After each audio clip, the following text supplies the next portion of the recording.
चंद्रयान-3 की सफलता के बाद भारत ने एक और मिशन की तैयारी जो की थी, वो शुरुआत उसकी हो चुकी है। हम बात कर रहे हैं आदित्य L1 की। आज ये मिशन लॉन्च हो चुका है और 125 दिनों में ये अपने लक्ष्य पर पहुंच जाएगा। यानी कि अपने जो सेंटर पॉइंट है L1, अंतरिक्ष में L1 वो पॉइंट है जहां पर इस आदित्य L1 को पहुंचना है।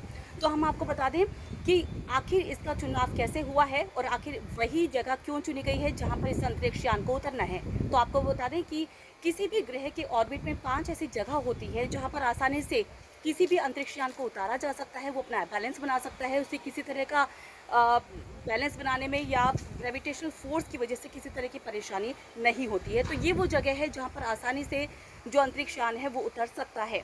और ये जो एक ऐसा पॉइंट है L1, इसकी जो धरती से अगर हम दूरी की बात करें तो करीब करीब ये 15 लाख किलोमीटर दूर है। 125 दिन लगेंगे इसे वहाँ पहुँचने में।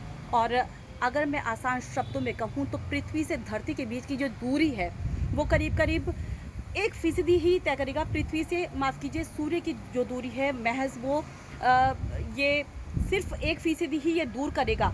यानी कि ये पॉइंट भले ही आपको लाखों किलोमीटर दूर लग रहा हो, लेकिन ये महज पृथ्वी से सूर्य की 1% दूरी पर ही ये मौजूद है। और वहाँ पर रहकर एक तरह से ये सूर्य के बारे में वो जानकारी जुटाएगा जो अभी तक हमको नहीं मिल पाई है।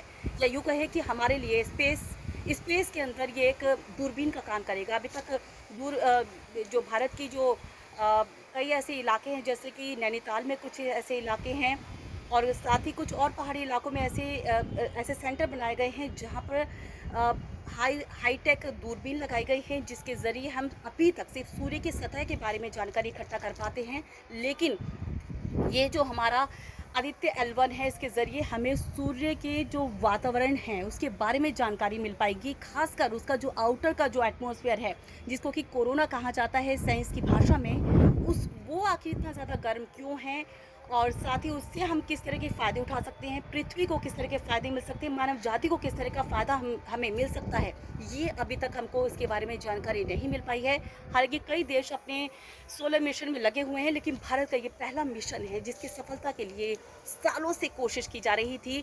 और बाकी की जो मिशन है वो इसकी सफलता पर ही निर्भर करते हैं, क्योंकि L1 की सफलता के बाद ही जो L2, L3, L4 और L5 जो एकदम फाइनल वाली स्टेज होती है, जो सबसे नज़दीक होता है सूर्य के, ये कहा जाए, या किसी भी ग्रह के सबसे नज़दीक का जो इलाका है, वहाँ पर हम पहुँच पाएंगे और बहुत कुछ ऐसी जानकारी जुटा पाएंगे जो अभी तक हमें नहीं मिल पाई है। और चंद्रयान-3 की सफलता के बाद हमारे वैज्ञानिक उत्साहित हैं कि हमारा आदित्य L1 मिशन भी सफल ज़रूर होगा।